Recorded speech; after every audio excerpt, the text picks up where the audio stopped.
चांगल्याबरोबर चांगले व्हा, परंतु वाईटाबरोबर वाईट होऊ नका. कारण हिऱ्यापासून हिरा कोरला जाऊ शकतो, पण चिखलाने चिखल साफ करता येत नाही. आयुष्याच्या रस्त्यावर चालताना ठेच लागलीच पाहिजे. तेव्हाच तर कळतं कोण हसतंय, कोण दुर्लक्ष करतंय आणि कोण सावरायला येतंय. जगण्यातील वेदना कमी करायच्या असतील तर 3 गोष्टी शिकल्या पाहिजे. काहीही आपलं नाही, काहीही आपलं नव्हतं आणि काहीही आपलं राहणार नाही. एक ठराविक वयानंतर आपल्याला पेन्सिलच्या ऐवजी पेन दिले गेले. त्याचा कारण हेच की आपल्या लक्षात आले पाहिजे की जसं जसं आपण मोठं होत जातो तशा आपल्या चुका खोडल्या जात नाहीत. जीवन म्हणजे झोपाळा आहे. तो जेवढा मागे जातो तेवढ्याच प्रमाणात पुढे येत असतो. त्यामुळे जीवनात घाबरू नका. दुःख जेवढी येतात तेवढीच सुखही येणार असतात. आयुष्यामध्ये हे 3 मंत्र नेहमी लक्षात ठेवा. आनंदात असताना वचन देऊ नका, रागात असताना उत्तर देऊ नका, दुःखात असताना निर्णय घेऊ नका. नका कुणावर रुसू, नका अबोला धरून बसू, नित्य ठेवा चेहऱ्यावर हसू. आपले जीवन हे घटकाभरांचे, आज असू तर उद्या नसू. नेहमी इतरांना झुकवण्यात आनंद मानतो, त्याचे नाव अहंकार. आणि नेहमी स्वतः झुकून इतरांना मोठेपणा देण्यात आनंद मानतो, त्याचं नाव संस्कार. कुटुंब घड्याळाच्या काट्याप्रमाणे असावे. कोणी लहान असावे, कोणी मोठे, कोणी सावकाश असावे तर कोणी वेगवान, परंतु कोणाचे 12 वाजवायचे असतील तर सर्वजण एकत्रित असावे. जेव्हा आरसा चेहऱ्यावरील डाग दाखवतो तेव्हा आपण आरशाला तोडत नाही, त्याऐवजी आपण डाग स्वच्छ करतो. त्याचप्रमाणे आपल्यातील अभाव दाखवणाऱ्यावर राग करण्याऐवजी आपल्यातील अभाव कमी करण्यात श्रेष्ठता आहे. जगातील प्रत्येक गोष्ट ठोकर लागल्यावर तुटते, परंतु यश ही एकमेव अशी गोष्ट आहे जी खूप वेळा ठोकर खाल्ल्यावर मिळते. चुकीचे असलो की स्वतःला बरोबर दाखवणं खूप सोपं असतं, पण आपण बरोबर असताना स्वतःला बरोबर सिद्ध करणं सर्वात अवघड असतं.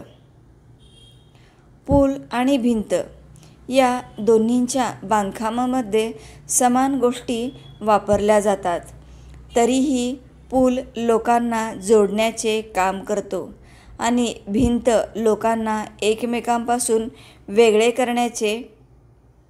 माणसालाही देवाने समान बनवले आहे, परंतु त्याची वर्तणूक त्याच्या संस्कारावर अवलंबून असते.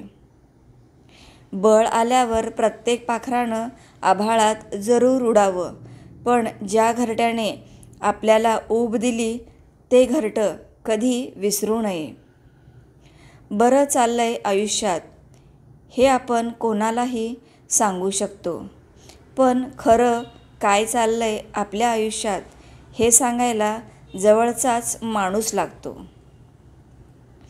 वेळ आणि नशीब या गोष्टींचा अहंकार करू नका, कारण या दोन्ही गोष्टी क्षणात बदलतात.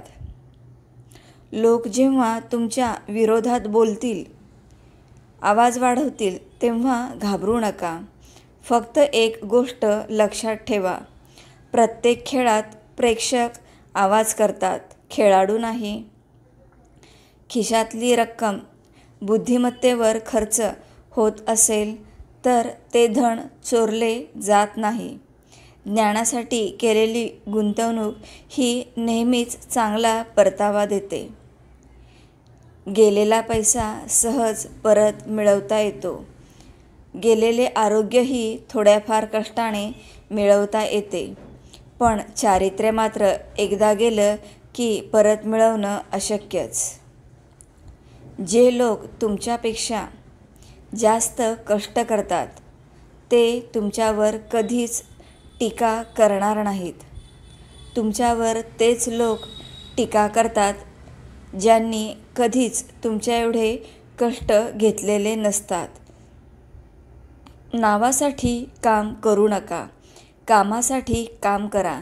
जे कामासाठी काम करतात त्यांचाच नावलौकिक होतो. लक्षात ठेवा, अगोदर कामावरून नाव होते आणि नंतर नावावरून काम होते. सन्मानाचा दरवाजा एवढा लहान असतो जिथे थोडे झुकल्याशिवाय प्रवेश नसतो. स्वाभिमान विकून मोठे होण्यापेक्षा अभिमान बाळगून लहान राहिलेले कधीही चांगलं. एखाद्याला शब्द दिला की निर्माण होते ती म्हणजे आशा, आणि एखाद्याला दिलेला शब्द पाळला की निर्माण होतो तो म्हणजे विश्वास. विचारांचा प्रभाव मनावर पडतो, मनाचा प्रभाव शरीरावर पडतो. शरीर आणि मन या दोन्हींचाही प्रभाव जीवनावर पडत असतो. म्हणून नेहमी चांगले विचार मनात आणावेत आणि समाधानी राहावे. परमेश्वराच्या प्रत्येक निर्णयावर आनंदित व्हा, कारण परमेश्वर ते देत नाही जे आपल्याला आवडते.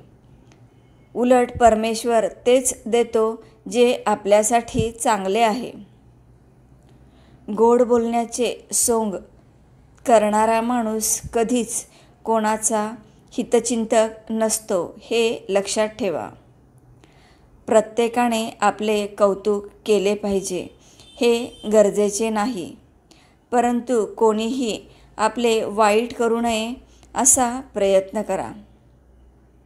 यश कधीही मोठे नसते, यश प्राप्त करणारा मोठा असतो.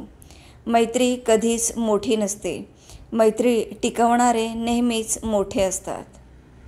जन्माची नाती हा निसर्गाचा प्रसाद आहे, पण स्वतः बनवलेली नाती हे आपले पुण्य सत्कर्म आहे.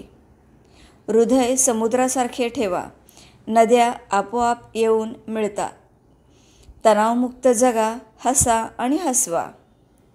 सध्या माणसाचं दुःखाचं एकच कारण आहे, ते म्हणजे माणसाला माहीत सगळं असतं पण समजून काहीच घ्यायचं नसतं.